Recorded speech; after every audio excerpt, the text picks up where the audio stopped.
Hello friends, welcome to Roja classic. இன்றைக்கி நம்ம வீடியோவில் தக்காளி தொக்கு எப்படி செய்யுதுன்னு பார்க்கலாம். இதை தக்காளி தொக்குன்னு சொல்லலாம், தக்காளி ஊறுகான்னு சொல்லலாம். அந்த போல் செய்முறையில் தான் நான் செஞ்சுருக்கிறேன். என்னோடய ஸ்டைலில் செஞ்சுருக்கிறேன். இந்த தக்காளி தொக்கு எப்படின்றத வாங்க வீடியோவில் போய் பார்க்கலாம்.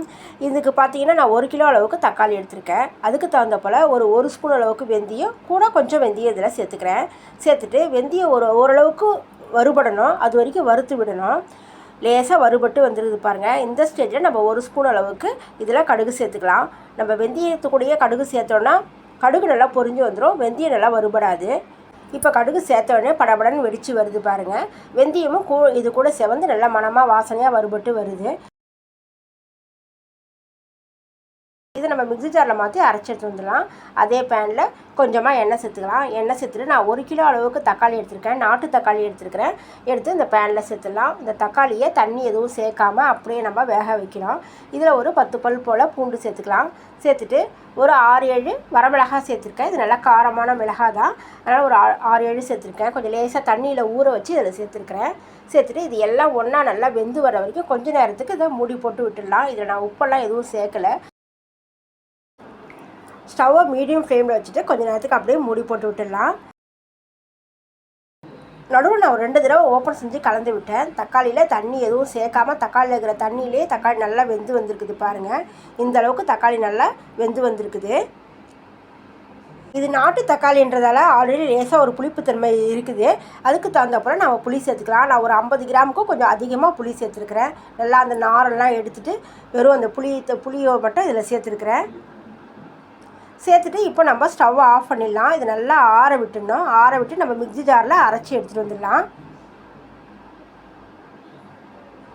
நல்லா ஒரு தடவை நல்லா கலந்து விட்டுட்டு இது அப்படியே ஆறட்டும்.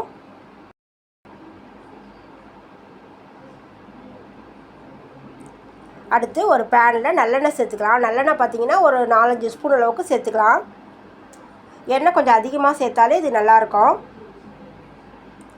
நான் இந்த அளவுக்கு நல்லா எண்ணெய் சேர்த்துருக்கிறேன். சேர்த்துட்டு 1 ஸ்பூன் அளவுக்கு கடுகு உளுத்தம் பருப்பு சேர்த்துக்கலாம்.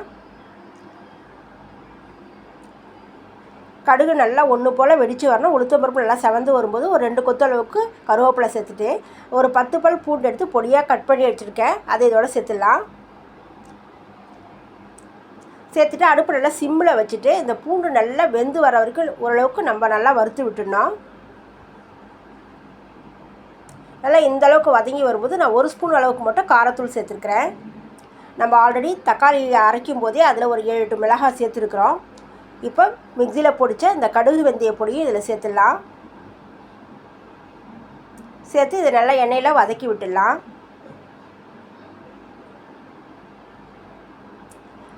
வதக்கி விட்டதுக்கப்புறம் நம்ம அரைச்ச தக்காளி விழுதை இதில் சேர்த்துடலாம். தக்காளி விழுது முழுகிற அளவுக்கு நம்ம எண்ணெய் சேர்த்தோன்னா அதுதாங்க தக்காளி ஊறுகாய். இது ஒரு மாதம் வரைக்கும் கூட வச்சு நம்ம சாப்பிட்லாம். ஆனால் நம்ம எண்ணெயோட அளவு பார்த்திங்கன்னா அளவாக சேர்த்துருக்கிறதால ஒரு 2-3 நாளைக்கு வச்சு சாப்பிட்டுக்கலாம். நான் இந்த தொக்கை ஒரு 3 நாள் போல் வச்சு சாப்பிட்டோம். நாங்கள் சாப்பிட்றதுக்கு ரொம்ப டேஸ்ட்டாக இருந்துச்சு. இதில் ஒரு 1/4 ஸ்பூன் அளவுக்கு பெருங்காயத்தூளும் தேவையான அளவுக்கு உப்பு சேர்த்துக்கலாம். சேர்த்து நல்லா கலந்து விட்டுட்டு கொஞ்ச நேரத்துக்கு இது நல்லா அதில் இருக்க தண்ணியெல்லாம் நல்லா சுண்டி வர்ற வரைக்கும் ஒரு 10 நிமிஷம் போல் மூடி போட்டு விட்டுடுங்க. ஸ்டவ்வை மீடியம் ஃப்ளேமுக்கு கொஞ்சம் கம்மியாகவே வச்சுக்கோங்க. 10 நிமிஷத்துக்கு அப்புறம் ஓப்பன் செய்யலாம். நான் நடுவில் 2 தடவை ஓப்பன் செஞ்சு கலந்து விட்டுக்கிறேன். இப்போ பாருங்கள், நல்லா தண்ணியெல்லாம் நல்லா சுண்டி வந்திருக்குது. லேசாக எண்ணெயும் பிரிஞ்சு வந்திருக்குது. நான் மறுபடியும் மூடி போட்டு அப்படியே விட்டுடுறேன். மறுபடியும் ஒரு 2-3 நிமிஷத்துக்கு அப்புறம் ஓப்பன் செஞ்சுட்டு ஒரு 1/4 ஸ்பூன் அளவுக்கு வெல்லம் சேர்த்துருக்கேன். சேர்த்து ஒரு தடவை நம்ம கலந்து விட்டுடலாம். கலந்து விட்டு நல்லா ஆறுனதும் இது நம்ம இட்லி, தோசை, சப்பாத்தி எல்லாத்துக்குமே தொட்டு சாப்பிட்லாம். கொஞ்சமாக இதை தொக்கு வச்சுட்டு ஒரு 4 இட்லி சாப்பிட்லாம். அவ்வளோ டேஸ்ட்டாக இருந்துச்சு. இந்த தக்காளி தொக்கு நல்லா மூழ்கிற அளவுக்கு நம்ம எண்ணெய் சேர்த்துருந்தோன்னா இதுதாங்க தக்காளி ஊறுகாய். என்னோடய ஸ்டைலில் செஞ்சுருக்கிற இந்த தக்காளி தொக்கு ரெசிபி எப்படி இருந்தது நீங்கள் கமெண்ட்ஸில் சொல்லுங்கள். உங்களுக்கு இந்த வீடியோ பிடிச்சிருந்ததுன்னா லைக் பண்ணுங்கள், ஷேர் பண்ணுங்கள். மறக்காமல் ரோஜா கிளாசிக் சேனலுக்கு சப்ஸ்கிரைப் பண்ணிவிடுங்க. நம்ம அடுத்த வீடியோவில் பார்க்கலாம். தேங்க்யூ.